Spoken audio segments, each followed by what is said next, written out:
Daniel capítulo 1, verso 8, diz assim: resolveu Daniel firmemente não contaminar-se com as finas iguarias do rei, nem com o vinho que ele bebia.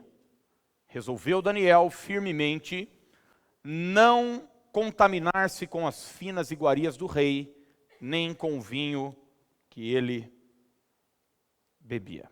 Até aqui. Eu não sei você, mas eu não sei se é um defeito, eu não sei se é uma virtude ou é uma característica só minha, mas eu não suporto que mexam nas minhas coisas. Não é que eu sou muito organizado, eu tenho uma bagunça toda arquitetada, organizada.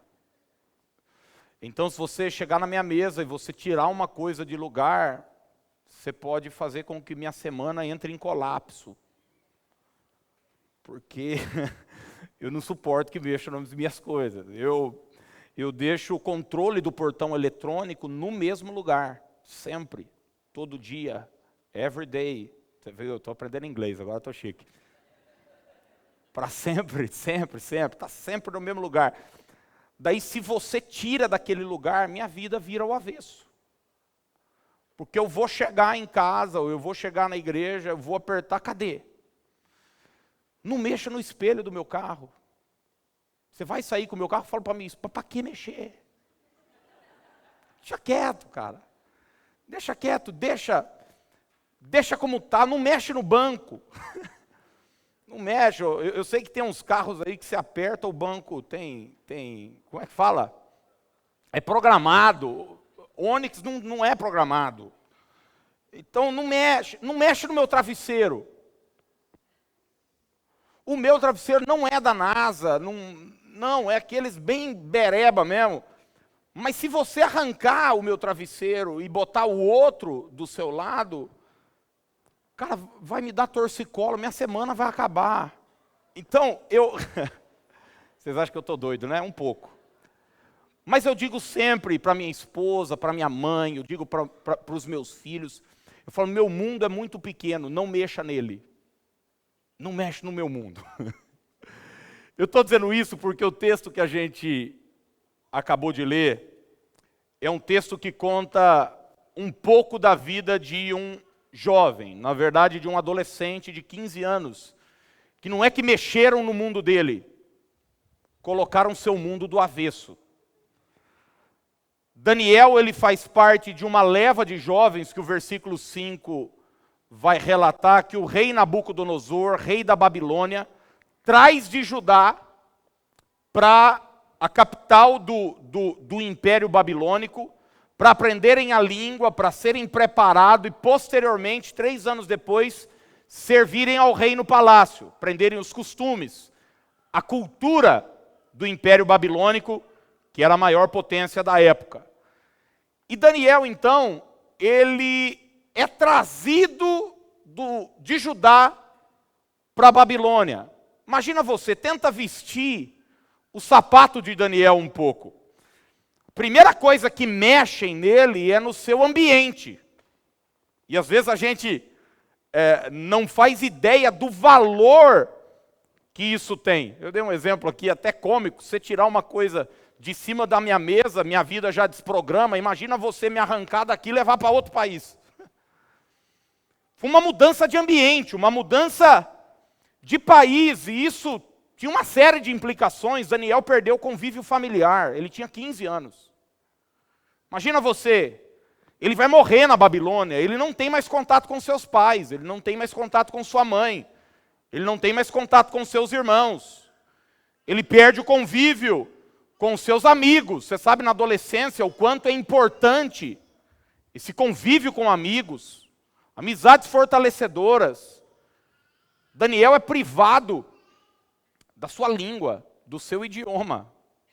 Quando você vai para fora, não é nem para outro país, quando você muda de cidade, de estado, você ouve um sotaque diferente, já...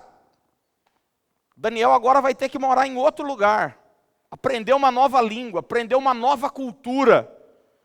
Mexeram no mundo dele. Anos atrás eu conversei com uma com uma médica, guardei o nome dela, porque ela tem o nome da minha filha, Fernanda, e ela é médica em Londres, é professora universitária também, e muito bem sucedida, e eu falei para ela, eu falei, doutora, nem pensa mais voltar para o Brasil, hein? Imagina.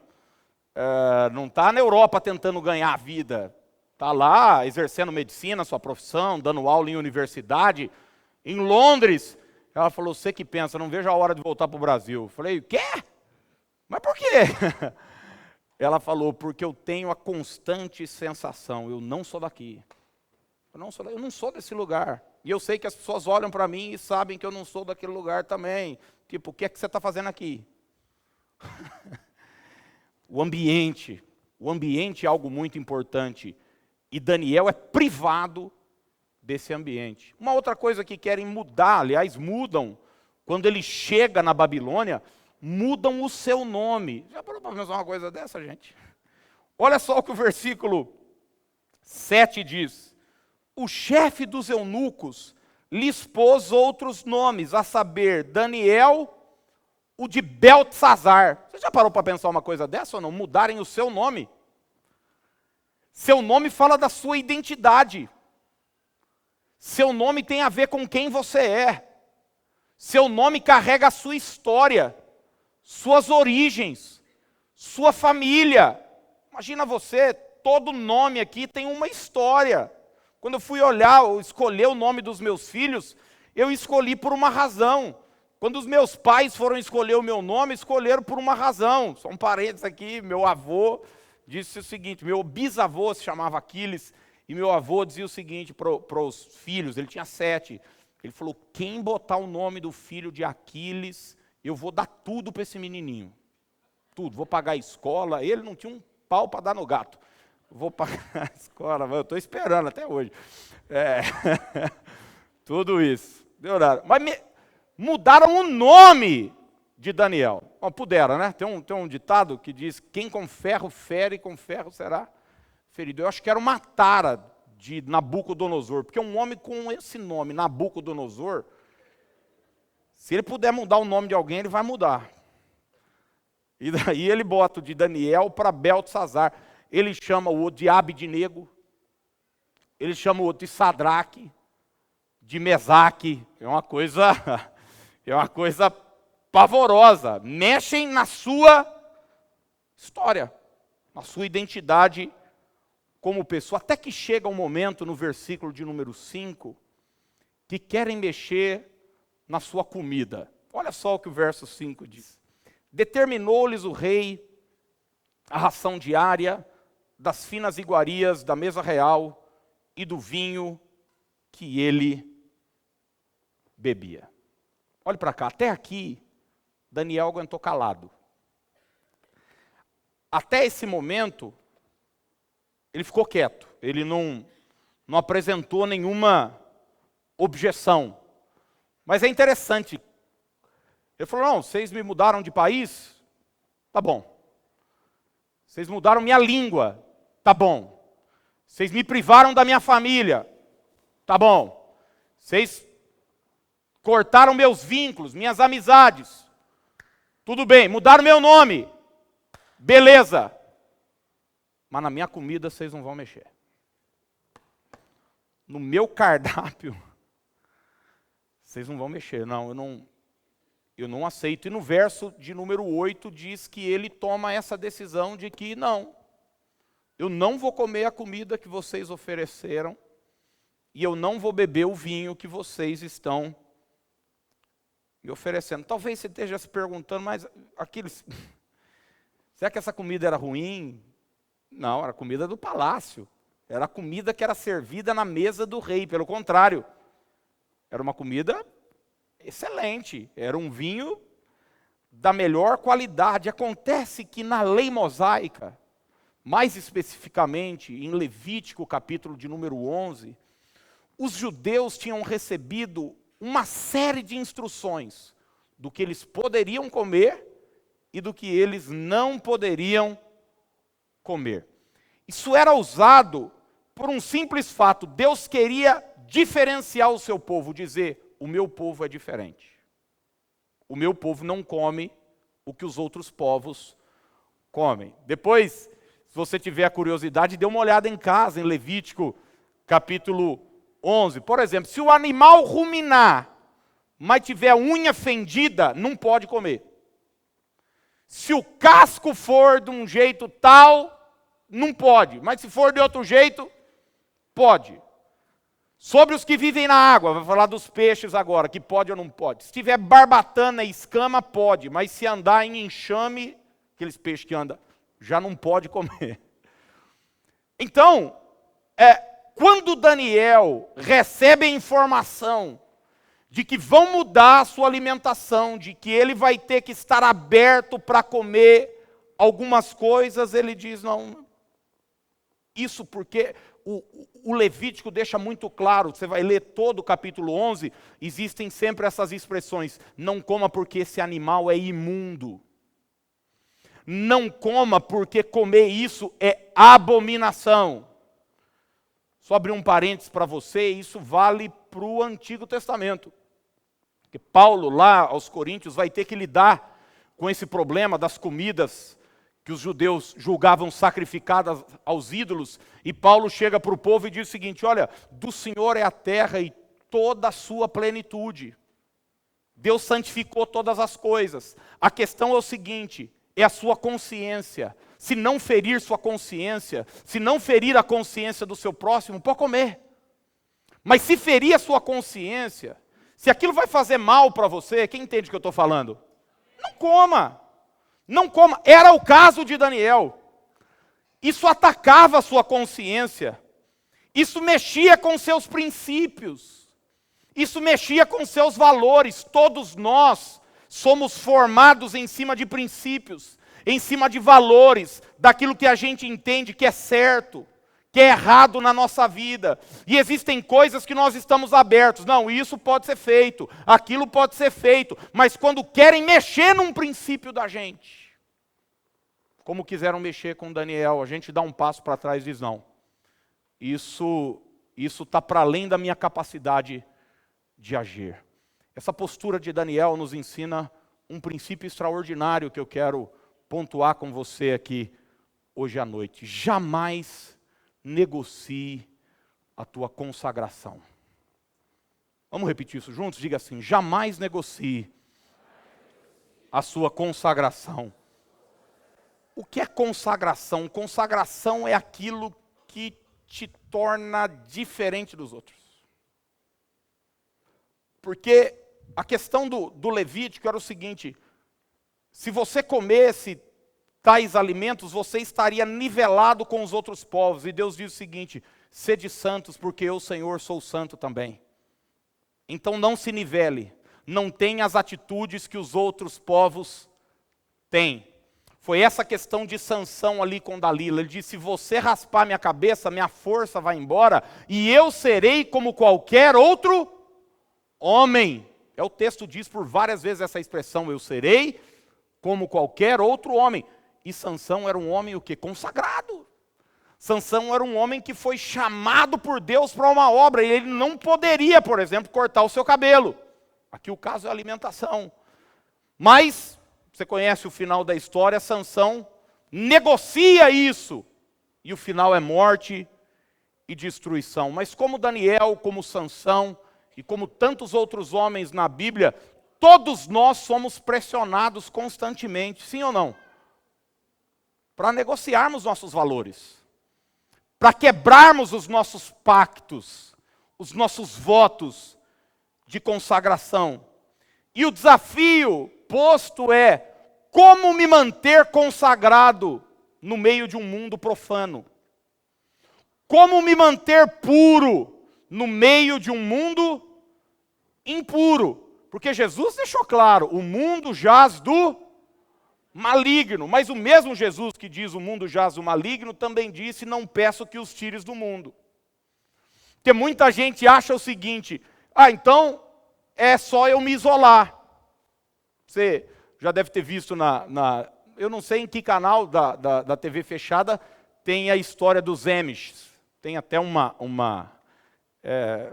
conta a história deles lá, como é que eles vivem. O que eles são, como os Quakers. É gente que entendeu, não, Nós não podemos viver como esse mundo. Esse mundo é do diabo, esse mundo tem valores horríveis, como é mesmo, como estão tudo certo. Então a gente precisa se isolar, a gente não tem contato com a sociedade. Você vai ver que existem monges que pensam assim, dentro de uma vertente da Igreja Católica, gente que se enclausura, freiras falam, não, nós vamos viver dentro só do nosso mundo para não nos contaminarmos com o que existe lá fora. Não é isso que Jesus está dizendo. Jesus disse, vocês são sal da terra, vocês são luz do mundo, vocês são chamados para fazer a diferença nesse lugar terrível mesmo que vocês estão. Como é que isso é possível, gente?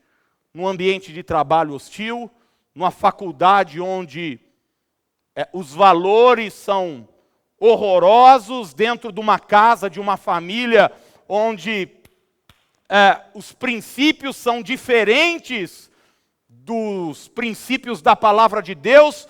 Como me manter consagrado em meio a tudo isso? Duas coisas e nós vamos orar. A primeira delas, tenha coragem de ser diferente. Vou repetir, tenha a coragem de ser diferente. Todo mundo iria comer. A porção, o cardápio foi apresentado e todo mundo aceitou. Daniel disse, eu não. Eu não vou comer. Agora, gente, ser diferente não é uma coisa tão simples assim, né?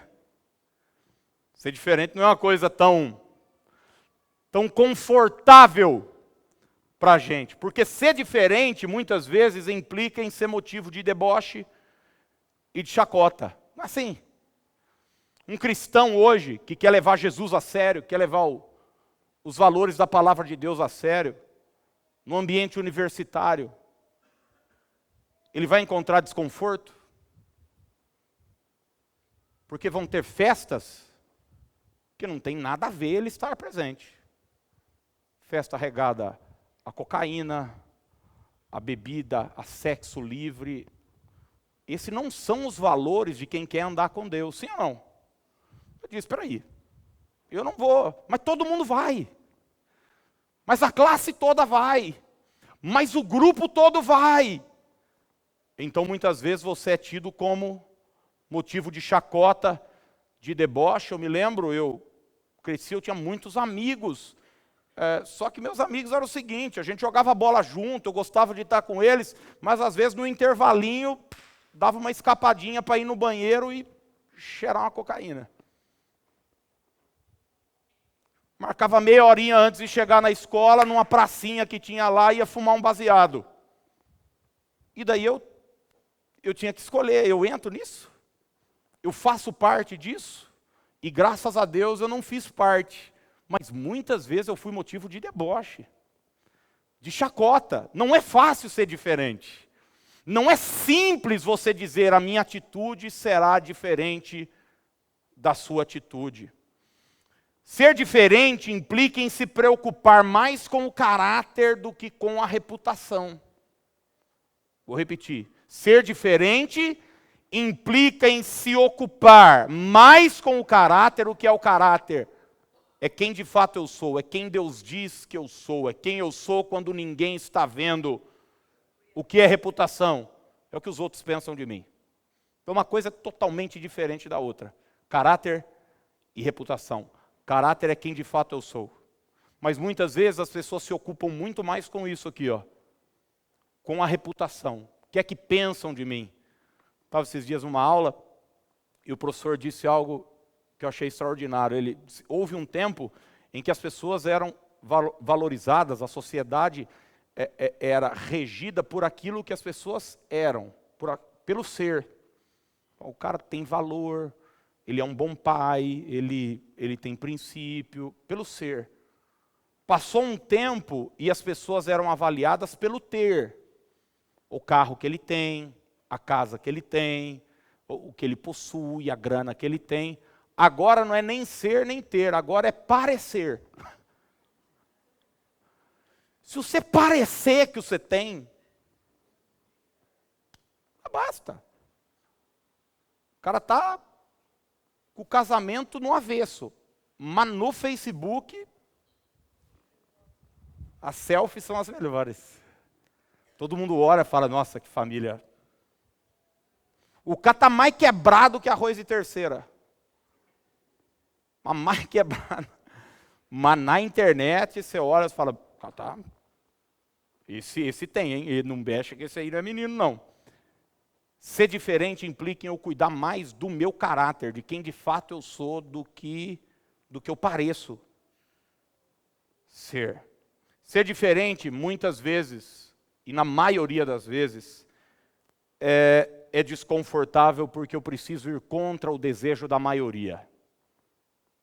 E não é fácil ir contra o desejo da maioria. Porque a gente está tão impregnado que essa coisa de, a gente ouve os valores democráticos e tal, que eu já vi até crente dizer, como diz a palavra de Deus, a voz do povo é a voz de Deus. Eu não sei onde é que está esse versículo, né? Até hoje eu não achei, mas diz, como disse, eu não sei se foi Isaías, eu não sei, tal. A voz do povo é a voz de Deus. Pois é, o povo uma vez perguntaram para o povo, vocês querem Cristo ou Barrabás? E eles escolheram quem? Barrabás. A voz do povo nunca foi, não é e nunca será a voz de Deus. Então quando você vê unanimidade numa coisa, quando você vê a maioria indo para um lado, pode crer que às vezes o melhor a se fazer é pegar um caminho contrário.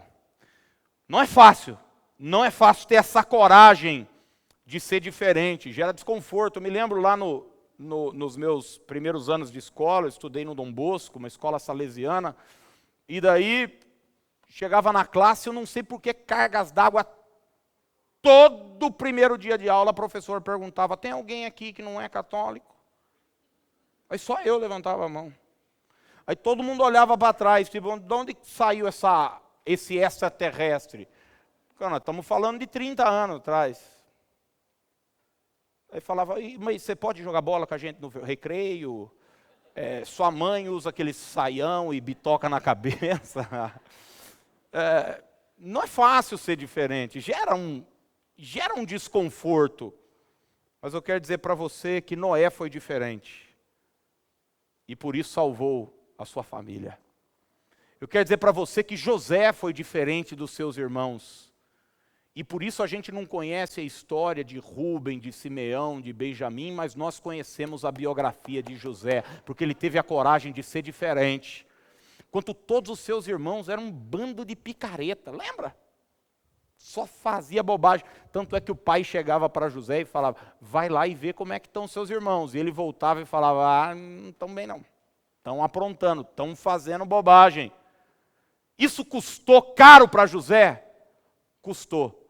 Mas a história está aí registrando como ele foi um grande governador do Egito, um exemplo de santidade para mim e para você. Porque teve a coragem de ser diferente. Houve um tempo em que os cristãos achavam que ser diferente era na roupa, na estética, né? Então a pessoa chegava na igreja, a primeira preocupação era arrumar o guarda-roupa da pessoa. Arrumar não, deixar ele ruim. Deixar ele o pior possível. Então, jogava a saia nas irmãs todas.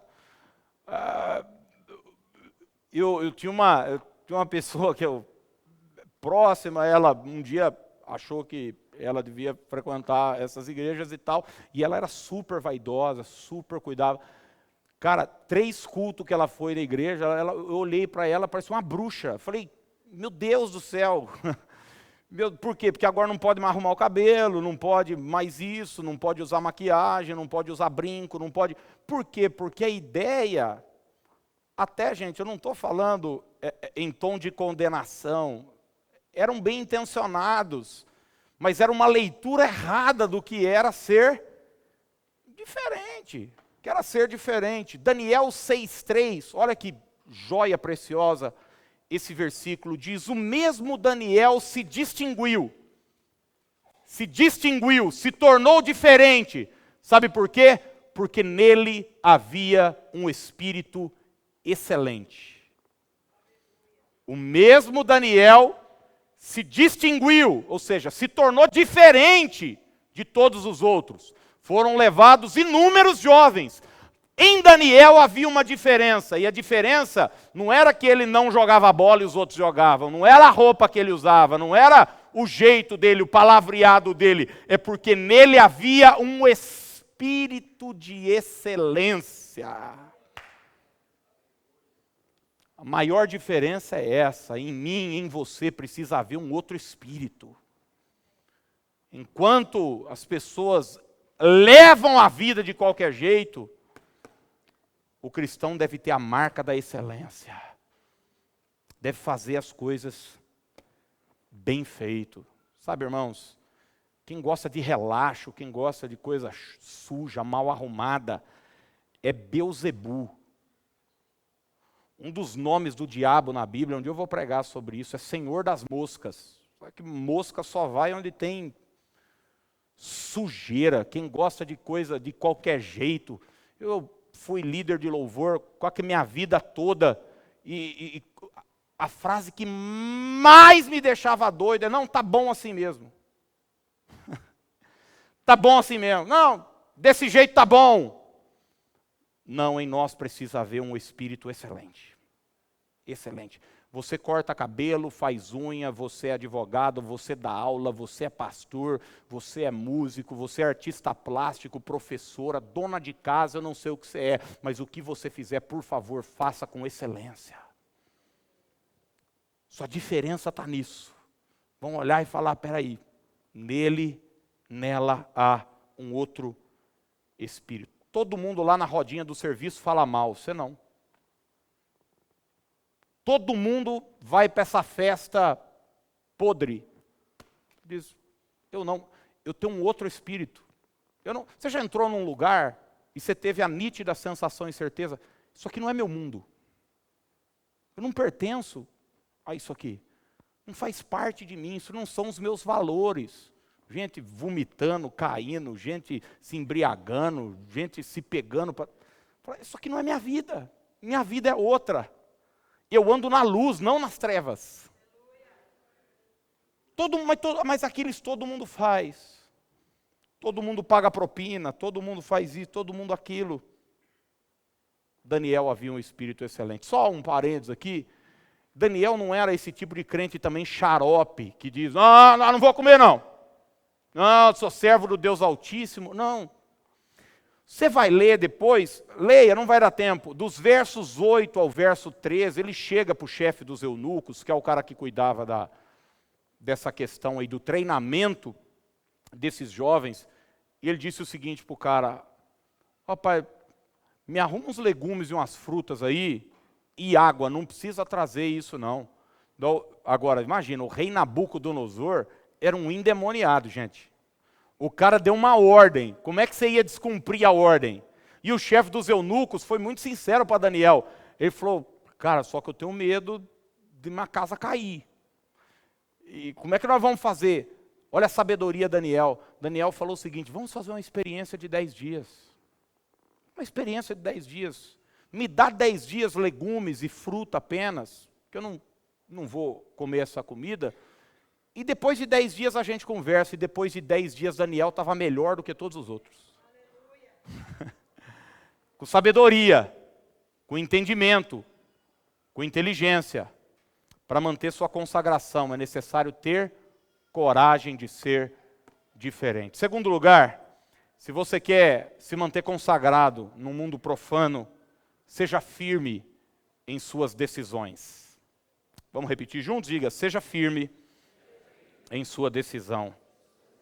Vida consagrada exige firmeza. E você vai ver que o texto do verso de número 8 do capítulo 1 é que resolveu Daniel o quê? Qual é a expressão aí, gente? Firmemente não se contaminar. Ele toma uma decisão, mas ele toma uma decisão firme. O dicionário diz que firme é aquilo que não se move.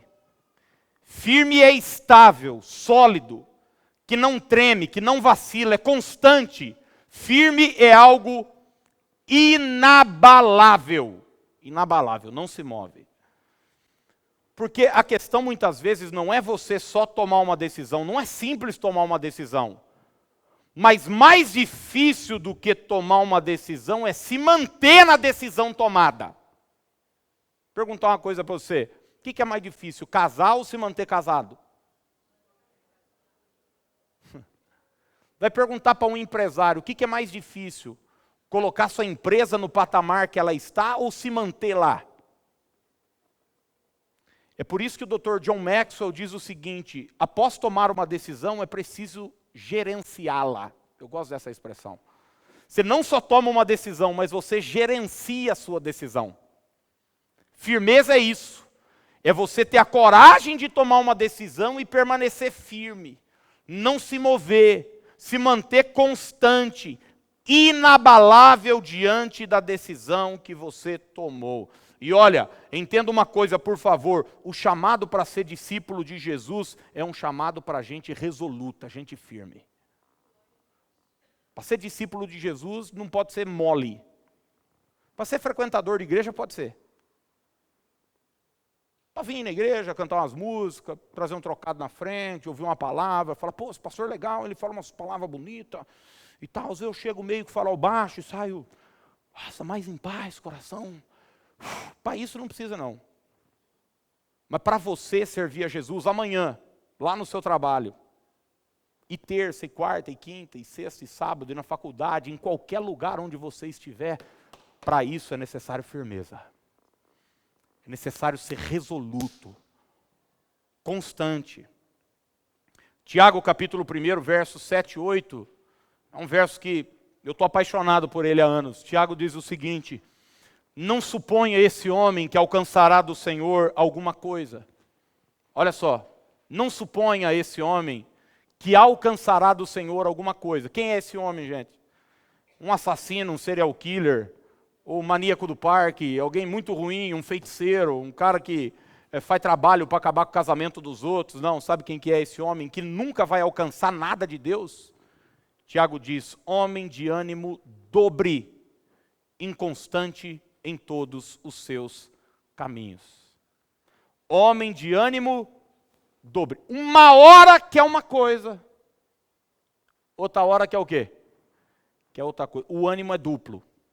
Uma hora está de um jeito, outra hora está de outro, uma hora quer, outra hora não quer, uma hora tem vontade disso, uma hora quer abrir um carrinho de pipoca, outra hora quer vender pamonha, outra hora quer montar uma casa de material elétrico, outra hora fala, não, eu vou tocar violão, outra hora... Inconstante, não tem firmeza nas decisões. Deus diz, esse homem não alcançará do Senhor coisa alguma. Quando você toma uma decisão de ter uma vida consagrada, você permanece na decisão tomada.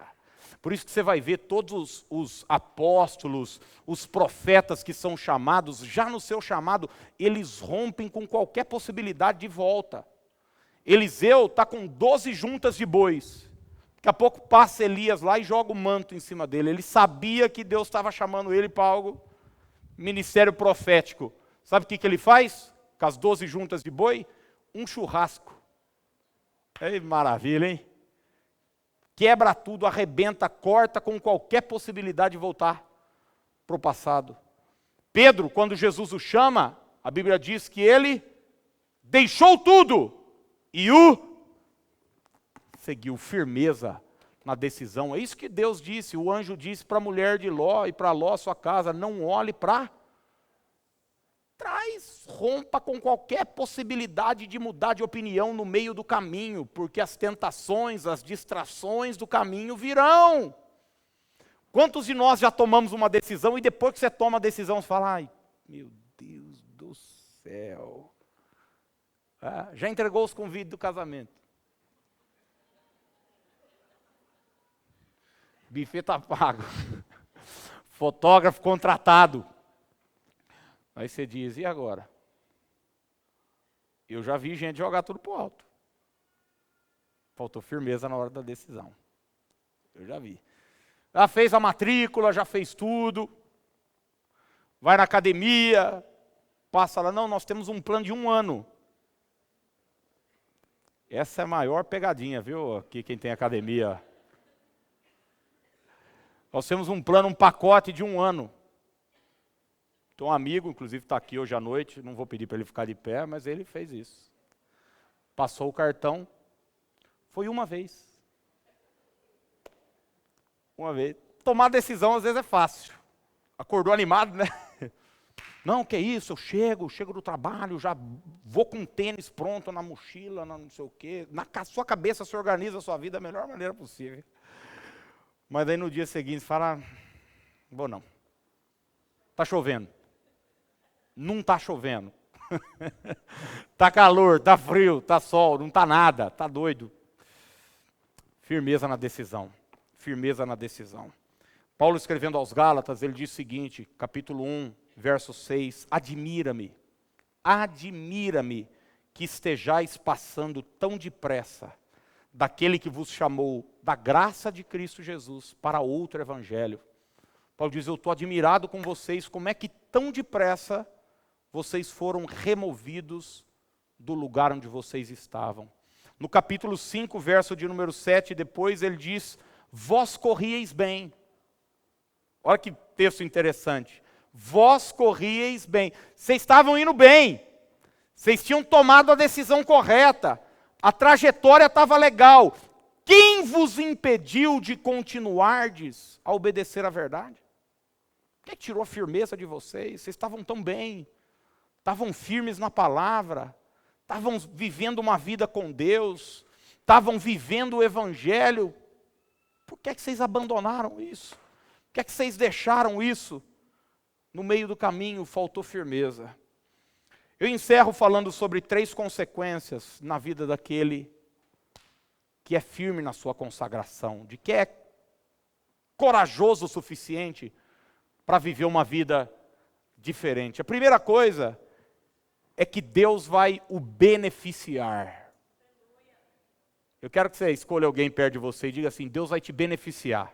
Deus vai te beneficiar. Você pode dizer amém por isso? O capítulo 1, verso 17, na Bíblia, nova versão transformadora, achei espetacular, eu estou apaixonado por essa versão, depois se você quiser comprar como um devocional para você ler, é muito legal. O texto diz que Deus deu a Daniel uma aptidão incomum. Deus deu a Daniel uma aptidão incomum. Ô, gente, o que é isso? Quando você assiste um jogo de futebol, você olha lá, tem os jogadores, fala, não, comum, mas daqui a pouco tem um cara que pega na bola.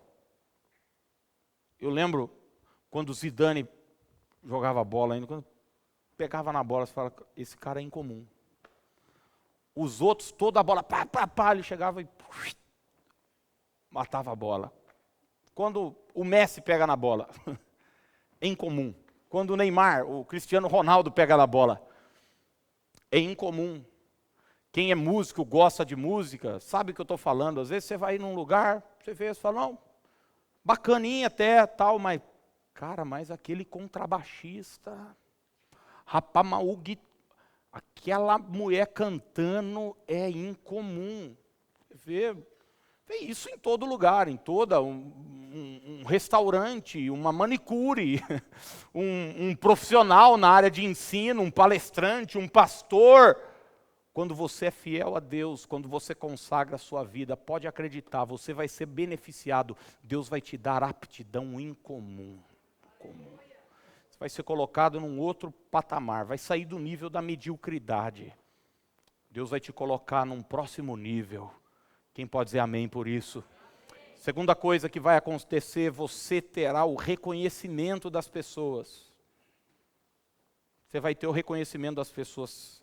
E não se engane, aquelas mesmas que talvez zombaram de você, por você ser diferente.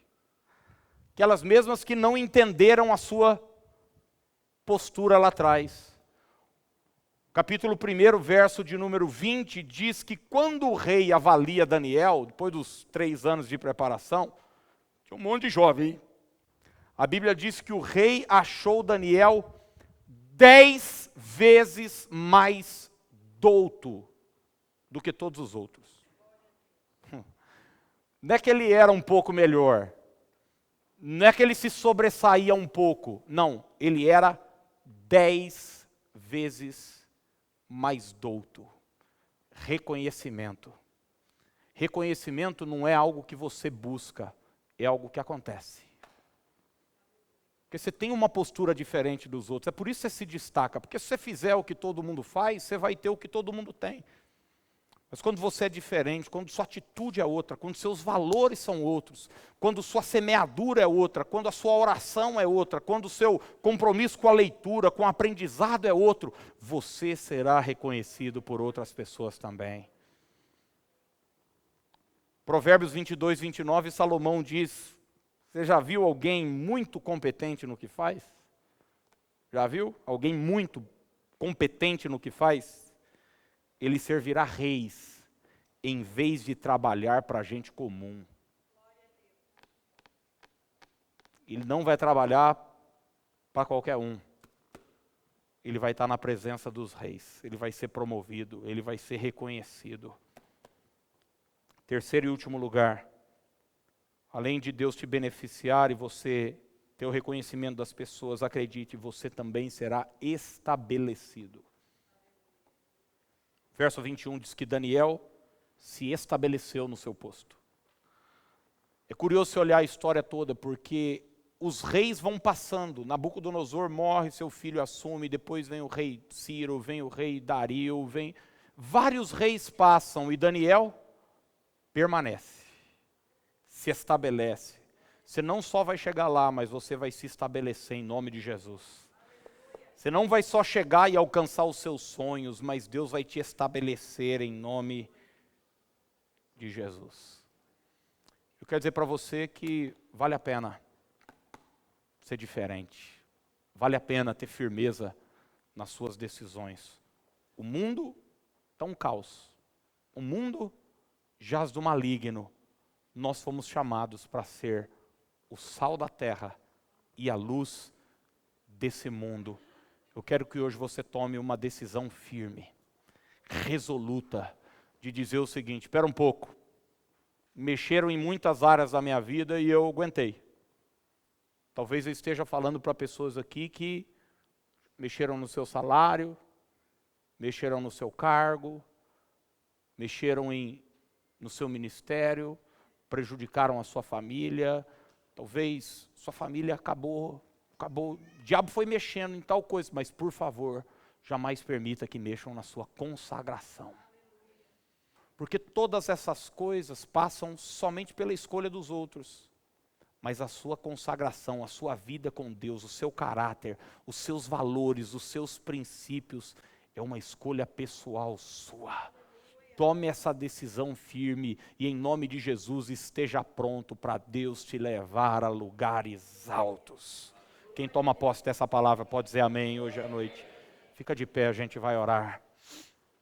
Aleluia.